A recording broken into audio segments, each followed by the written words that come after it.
good. You're doing good. Well, I'm taking good care of myself. I'm not surprised. I'm taking good care of myself. When I tell people my age, they don't believe it, you know. So what is the age? 81. 81. Yeah. You look like someone who is 60.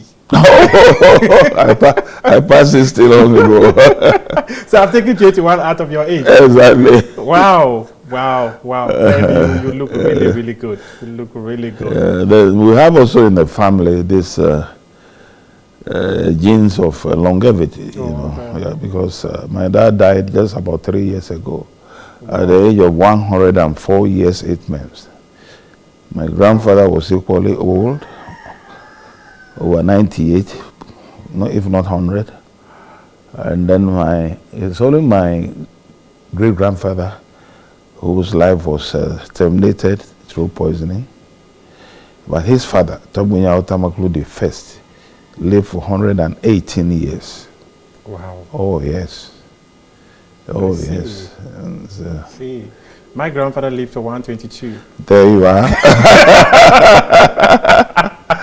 There you are. Doc, tell us, how did your childhood story begin? Well, that's quite interesting. You know, I was born at the old Kolebo, as I was told by my mother and my father. In those days, Kolebo was, I think, the biggest hospital in the country, you know. And there were quite a number of white doctors. And normally, in our tradition, after a week, you are given a name. Okay. But I think the doctors dictated that I was not that well to be released, but my mother was okay. So the outdooring itself took place at Kolebo. The island, they had gardens there. Oh, for wow. those. Yeah, when it was described to me by my parents, I was really impressed. They had a nice garden, you know. But they know our tradition. The white knows our tradition. And within a week, the child must be given a name. Now, prior to that, my dad and one of my late uncles, you know, no, my grandfather and one of my late granduncles went to find out where do I really come from. They do it, you know. And they were told I'm just, what do you call it? A reincarnation or something? That's right. The reincarnation of NYAHO-TAMAKLOE the first. That is why I have his name. So his name is NYAHO-TAMAKLOE. NYAHO-TAMAKLOE. And so I was given his name NYAHO. Oh, okay. Now, his tool is NYAHO-TAMAKLOE's tool. So I added NYAHO-TAMAKLOE's tool to my name because I write his name. So I'm not surprised. I have grown to look like him. I get shocked. When I was coming here and I saw the picture, I was like, this is you. Only for me to be told that. That is my grandfather's grandfather. Is a picture you saw, the old man.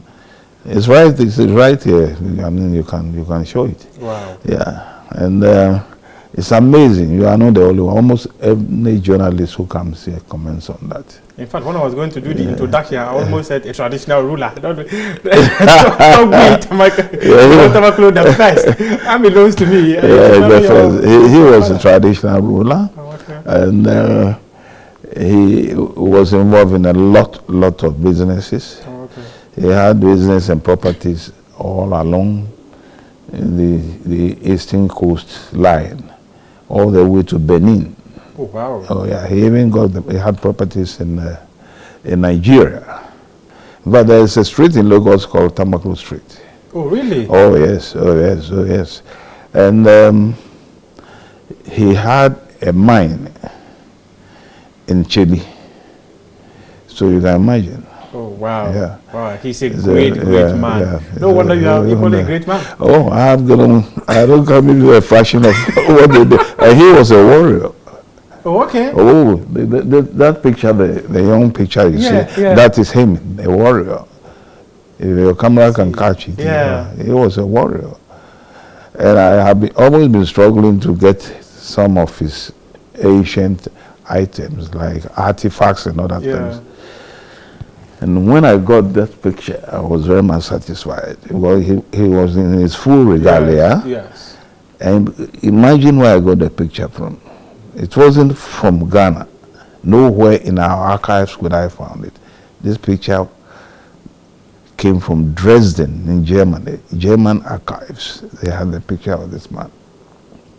Wow. Yeah. That's interesting. So you can see that we really don't take certain things very serious as Africans, and that's unfortunate, you know. But tell us, why did your people have to go and find out your generation?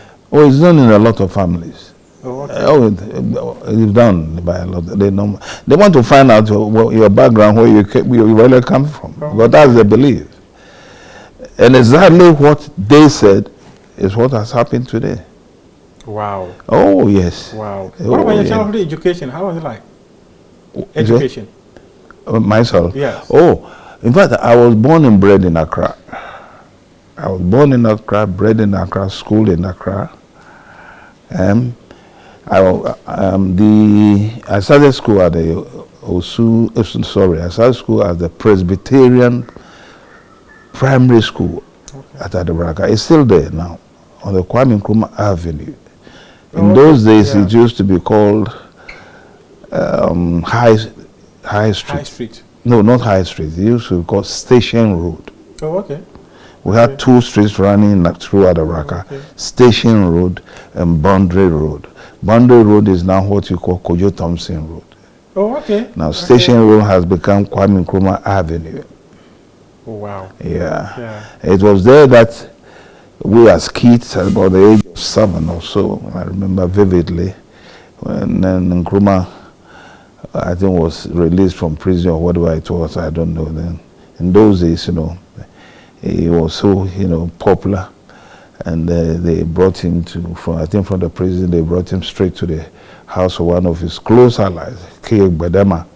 Okay. Bedema lived right opposite our school, and adjacent to our school was one Brimer, who was also Nkrumah's man, who was a minister in Nkrumah's government, one of the early ministers, you know.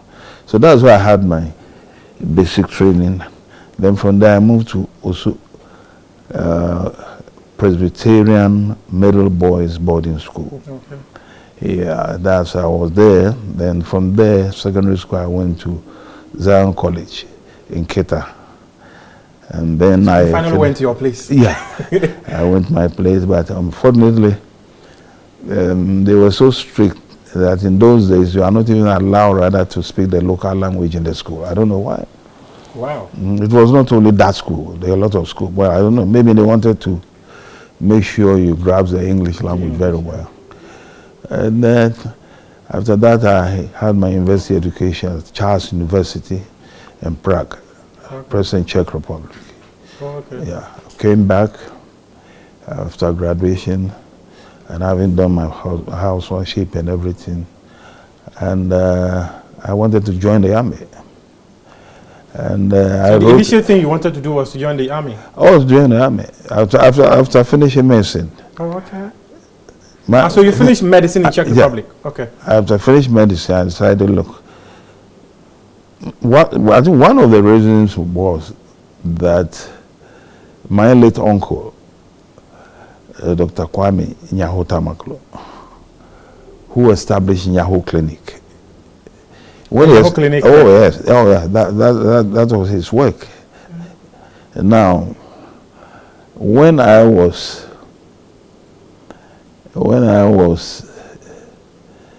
in medical school, he had already established a clinic. Oh, and by a long time. Yeah, it was quite an okay. I came to work there with him, you know. In fact, initially I thought it was yours. No, not the whole. I would say he did wonderfully well, and he had the strength. Well, it wasn't easy. It wasn't easy at all. Unfortunately, he was behind his desk working when they collapsed and died. Oh. All because of the work, Humanity. the strength they put into it. Now, it was mainly because of him, because by then, before he set up the clinic, he was the head of the military hospital. He was also a soldier. Oh, okay. The military hospital in 37? Oh, yes. Okay. Now, if you go there now, you see Tamakloe Ward. Oh, yes. That was named after him. I see. You follow me? Now, when he retired from the military, I think in 67 or 68, I can't remember very well now. Then he went into private practice and wanted this sort of modern clinic, which also we call joint sort of practice. Yes. So even though at that time the clinic was an outpatient clinic, we had specialists coming down there. Oh, okay. Most of the specialists, if I can remember, the Professor Kwakumpum, Professor Taki of surgery, Colonel Jabano. These are all people I've worked with before. And I can't name them. Professor Drew, each one in his field. Professor Quarty, urology, and they all visited the place. So it became a very popular place within a short period. I see. Yeah, so that was that. So what happened to the military dream? Well, the military dream, I was asked to attend an interview. I was then in Europe. Czech Republic is in Europe. So I was asked to report at the Ghana High Commission. Okay. You wanted to join the military service in Czech? No. I wanted to join the Ghana military service. Yes. So I wrote to the Ghana military and I was asked to come for an interview. Oh, okay. In London. Now, I wasn't the only one. Quite a number of doctors came, about 15 of us. And nurses, nurses, female nurses, and dentists also. Okay. And I remember vividly that at that particular interview, which in the military they called that we face a selection board. That's how they call it in the military. There were 3 military officers in their uniform who were white people. 1 lady and 2 gentlemen. One was a full colonel, the other one was a lieutenant colonel. Oh, okay. And then 2 Ghanaians. The Ghanaians were, by then, his rank was Lieutenant Colonel Arnold Quenu, who later became General Quenu and was the 4th commander of this country. He's still around.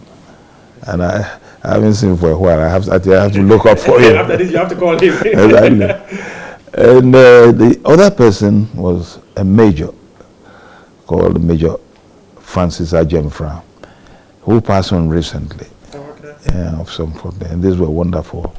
Now, Ajemfra also later became a Major General in the Ghana Armed Forces.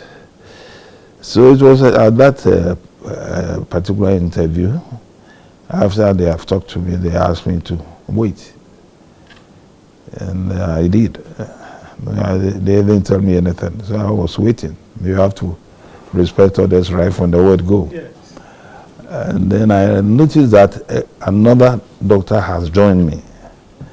Now, it turned out to be a gentleman by name Corbiner. Corbiner was a dentist. Okay. Yeah. So who were the 2 who were picked out of the lot that came there? Okay. Yeah. So they asked us to go to Harley Street for medicals, and we went down there. And after that, they asked us to come down to Accra. I came to Accra and went to military academy. and all the medicines and what you think you know will disappear within a second. Because the training, oh my God. But I enjoyed it. You see yourself being transformed from civilian life to military life. You feel it. How is it like?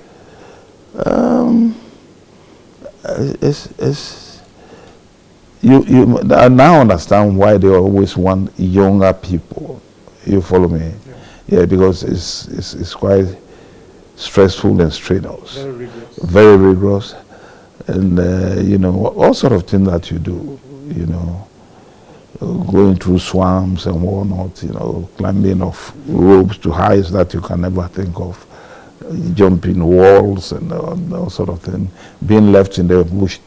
We were left, I remember, I was then made a platoon commander. I were left down the Aburi Hill somewhere there, and we have to find our way all the way to Akropong with only a compass in the forest. Oh yes, but we were able to make it. That's an interesting one. Yeah. So how many years did you serve in the military? My stay in the military was very brief. I think it couldn't be more than 3 years. And it was it was very eventful. Very eventful. In the space of 3 years? Oh, yes. But this was an area you were interested in. So why would they just get into Oh, well, I got into the military. By then, this country was so political, highly political. Buze had been thrown out. What they call General Champon was in charge. And it was a military, you know. But some of us had a different sort of approach to certain things. I asked myself, the role of the military really is not to rule civilians. That's not the role. But I read a book by one General Alexander, you know, he was an officer, and he has sort of specified clearly the role of the soldier. Okay. Now, interestingly, myself, when I left military academy, I served briefly at 37 Military Hospital. Okay. Then I was put on a recruitment team. Very interesting. I want you to get this portion because it came out of a lot of things. A recruitment team to tour the whole country and then look for soldiers. I'm talking about soldiers, not officers. Potential, not officers, soldiers. You follow me? We visited all the regional capitals in Ghana. We ended up at Boku. By then, Boku was not Boku. We ended up at Bolga. Bolga. Yeah. Yeah. But it wasn't even a regional capital then. It wasn't. If my memories could serve me right. So they did this thing in order to balance regional representation. Okay. Very, very interesting thing. Yes. Okay. Not what is happening now. In order to balance regional, so we started from Ho to Cape Coast, from Cape Coast to Sagandita Kradi, and it went on like that. Koforidua, this Kumasi. We kept on going, Tamale and all. And we had a true regional representation. So, when we finished with the boys, I came back. I was sent back to, I remember very well, the officer in charge at that time was Lieutenant Colonel Ofosu Apia, okay, who, when Jerry Rollins came in, his second coming was in 81, eh? Yeah, 81. 81, he moved troops from Takrady to come and quell the coup, and things went wrong. Quite a number of people lost their lives, I remember very well. Now, when we finished with that assignment, I was assigned to one battalion of infantry. One battalion of infantry is at Michel Camp. I don't know if you know Michel Camp. Yeah, I know Michel Camp. Yeah. That's another very interesting camp. I was there as a resident doctor for the troops. Okay, so because of your medical profession, oh yeah. If you have just joined us, this is Prime Take, and we are speaking to Dr. NYAHO-TAMAKLOE, a diplomat, a politician, a doctor, an ex-military man, and a board member of Accra House of Doc. Yeah. Just before we took a break, you were talking about how there was regional representation in the military service, simply because the country wanted to have every single region represented in the military service. Absolutely. Why was this necessary? I think it was necessary because I am sure national security might have noticed that. In those days, the national security was then a national security. They used to call them special branch. Okay. These are trained people, not this sort of wholesale thing we do now. Well-trained people. They really study what is happening, and they brief government about it regularly. There's one who has been coming on there some time, one of the experienced ones, I've forgotten his name, who was some of the early trained officers. I think he's still around. He's written a couple of books on national security. So I'm sure they were able to inform government that we have to go this way, even though it was under a military regime. Because by then Achampon was in power. Okay. You follow me? Yeah. Now, and that was the main reason why we went to all the regional capitals, so that we can have access to anybody who wants to join the army. In those days too, it wasn't, I mean, you don't think about it. Having to go through a process. No. If you are declared man to help no, you. it doesn't exist. It didn't at all, I can assure you. What we are seeing now, just yesterday somebody sent, I don't even know him, send me a short message on my phone. So I said, may I know who is communicating with me? He gave out his name. I can show it to you. I say he's looking for a job. Can you imagine it? I don't know him. I'm not in government. I have not been in government for years. So that tells you that there is difficulty in this country, and there is difficulty in this country. I mean, we should stop trying to shy away from that. There is real difficulty in this country, and government has to sit up. So why did we get it wrong? Well, you see, I think it's a long journey. It's a very long journey. I say so because I think I have to come in with this. You know Kwame Pianim? Yes. After the killing of the judges, during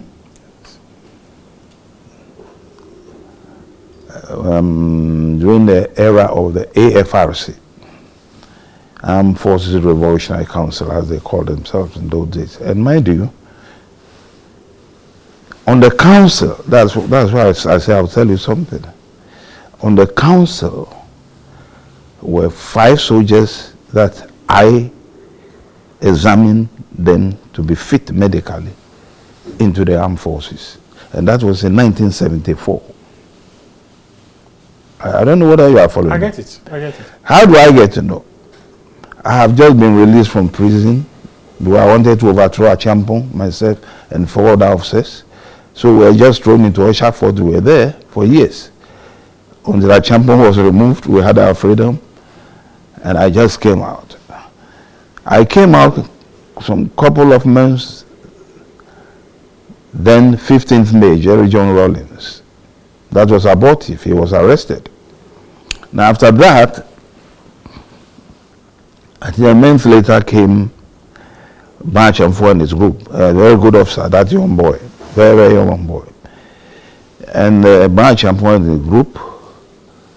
Then my good friend, Captain Henry Smith of 1 Battalion of Infantry, they brought in really the coup that was successful on June 4th. By then, I have just been released from detention. So I had no hand in that one. But I was driving. I think by then, when I came out, I teamed up with my uncle at NYAHO Clinic. So I was driving one time around 37 Military Hospital, and I stopped by the roadside to talk to somebody. And these young men, when they came in, the soldiers, not the officers, the soldier mostly, they use a vehicle they call Prince Gore. Yeah. So they were in this Prince Gore. The Prince Gore came and stopped right in front of me. So I said, are they boys coming to arrest me or what? They said, I am not part of it. Then 5 of them got out of the vehicle and sharply saluted me. Good afternoon, sir. I said, good afternoon. Then I was amazed because I can't recognize any of them. Yeah. I'm talking about 74. I took them in 74, and the coup took place in 79. 79, yes.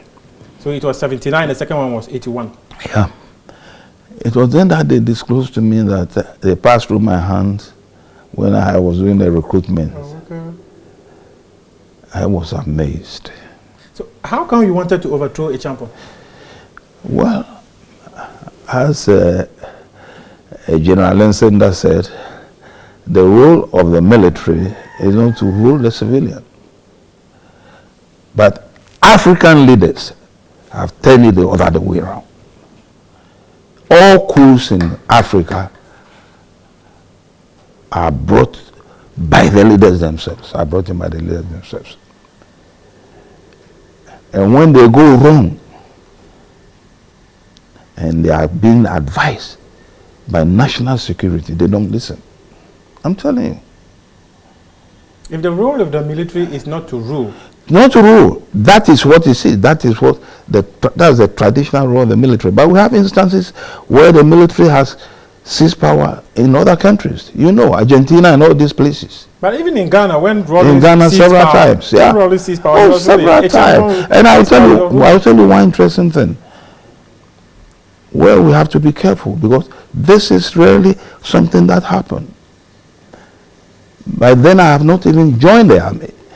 And I was told this by late Lieutenant General Joshua Hamidu, a very good friend of mine, who was once Kufuor's national security advisor.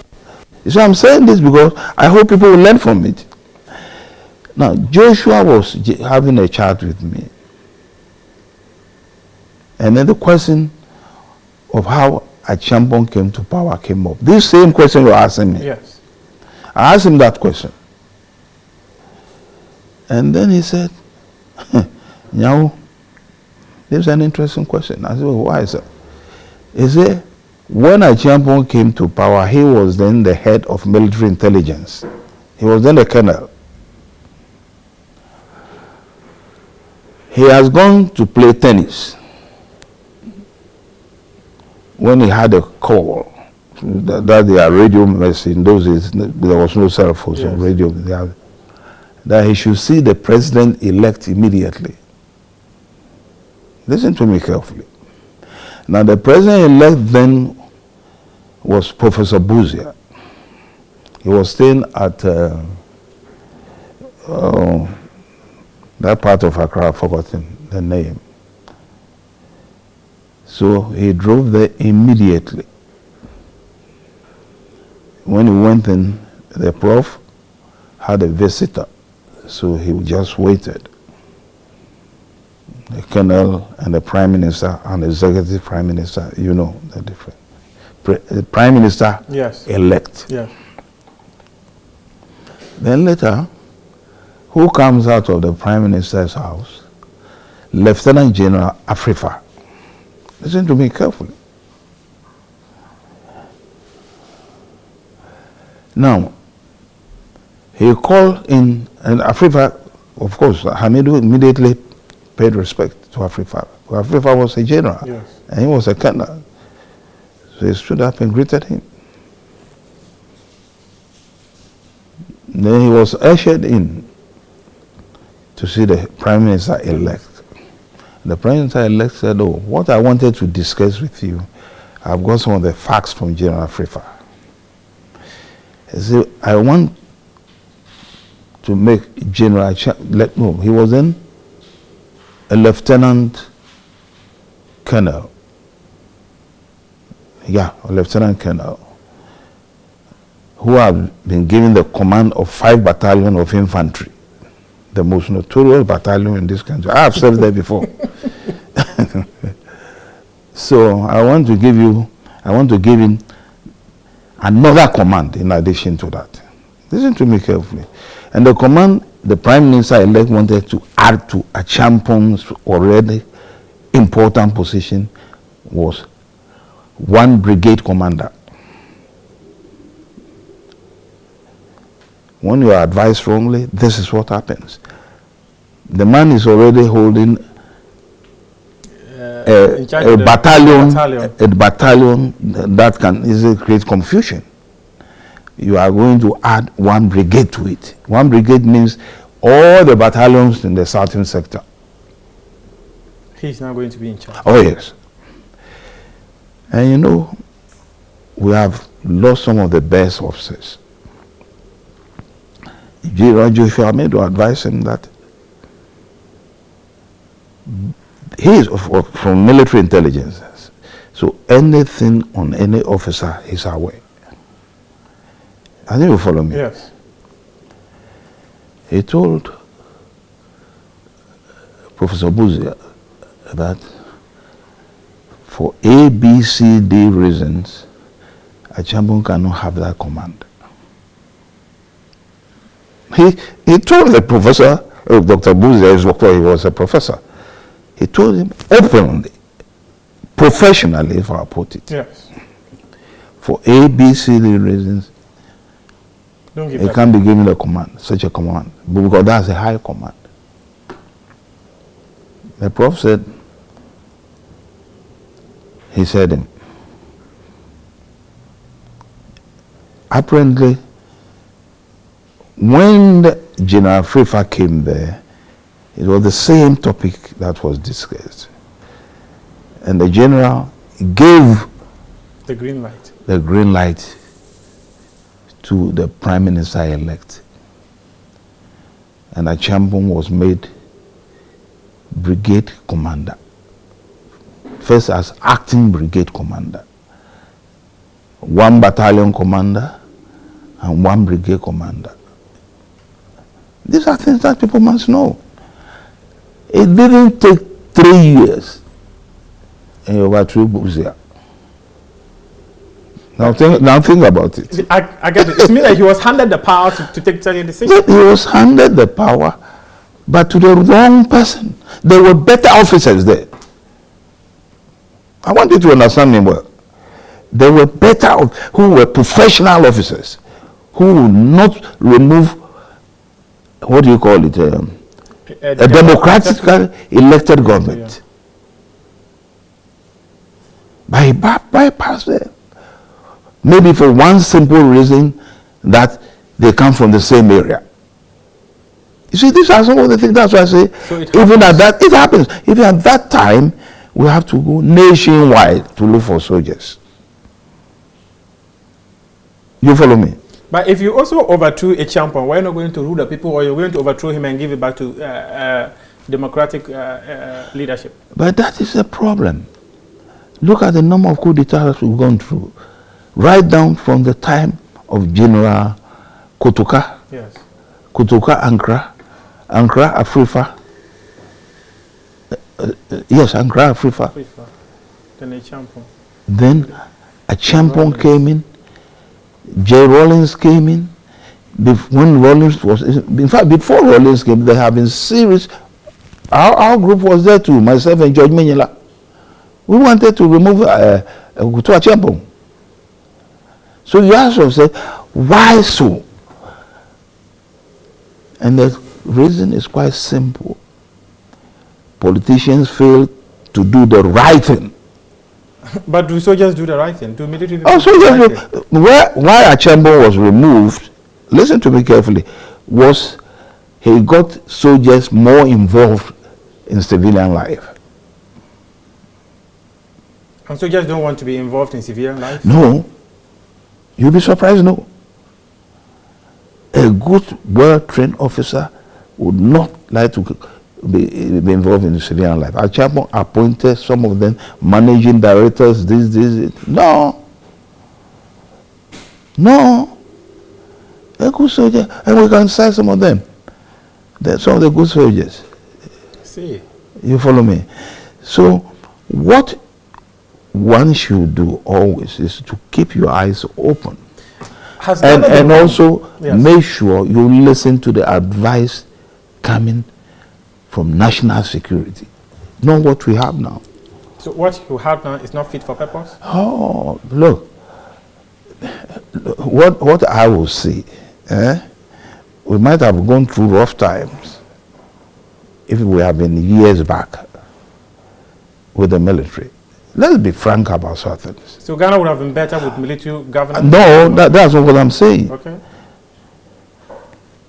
What is happening now, if it had been years past, would have called for coup d'etat long ago. That's the point that I'm saying. Are you suggesting that the current leadership that we've had in this country, say, since we became a democratically, or since we had democratically elected leaders, the way they've led the country, years past, there would have been a coup d'etat? Absolutely. Absolutely. Only a fool will not recognize. And a true soldier will knows that. There are people who feel the same way I feel. I'm not interested in military government because I know the harm they bring to the country. But for heaven's sake, when you are running a nation, run the nation with integrity. That is what I'm saying. So the past leaders or the leaders of this democratic government, they failed? No. You know on what basis Nkrumah was removed? With all the wonderful work that he did for this country. They say it wasn't democratic. That was the basis. Nkrumah was removed because there is the argument that he has set up a one-party state and this and that and that. That's why Nkrumah was removed. Now look at what we are going through now. Are we worse off? We are worse off. If that is what you want to hear. We are worse off. Look at what happens during elections. People being killed. Look at the behavior of so-called militia. I mean, they are legion. I can't count them. Look at the infractions. Infractions. Not just from ordinary people, but from ministers. I mean, you see, when people fail to see this, it amazes me. I mean, there are serious things happening in this country. Apart from the mess in which we are with the economy. Recently, look at what happened. A huge amount of money reported stolen from a former minister's house. I mean, these are things that will get a soldier crazy about 10 years, 15 years, 20 years ago. I'm telling you. I am telling you. Wow, that's quite an interesting one. But there's a certain question I want to ask. Yeah. In as much as we are having a conversation about your life story and all that, but some of these things, they become quite relevant. But before I ask that question, if a military soldier wants to take over, does he have conversation with other military soldiers to be on standby, or how does it happen? Because we've had so many coups. So I think so. Let's say when a champion wanted to overthrow Pusia, probably he's told Dr. NYAHO-TAMAKLOE to be on standby. I want to take this action. Then he gets, let's say, the people. No, because telling somebody to be on a standby doesn't mean you disclose your intention to the person. These are two different things. But so the people within your circle, you have a circle. The plan? Yes. Yeah, of course. You have to start from somewhere.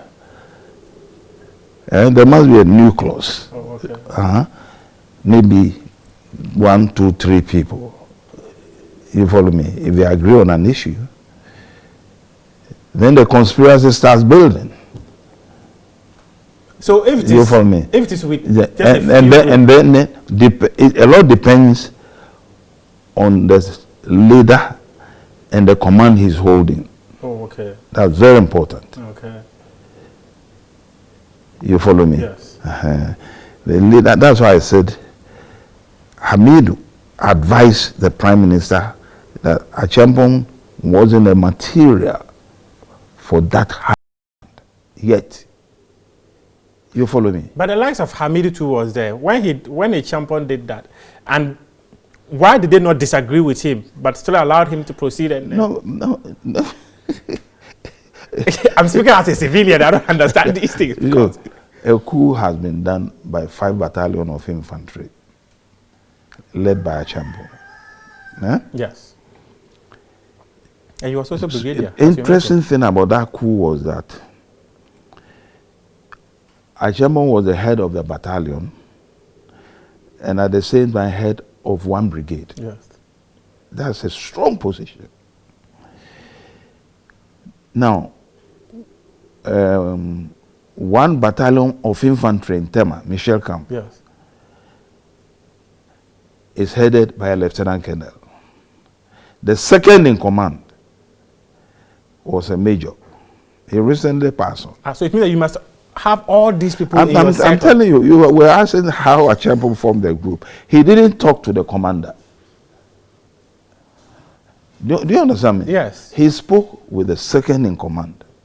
When the commander is not there, then the second in command. Command takes charge. He spoke with the second in command, who was a major. I told you the commander should be a lieutenant colonel. And there was a commander there, but I didn't trust the commander. So he spoke with a lieutenant, he spoke with a major. And the major got the trick.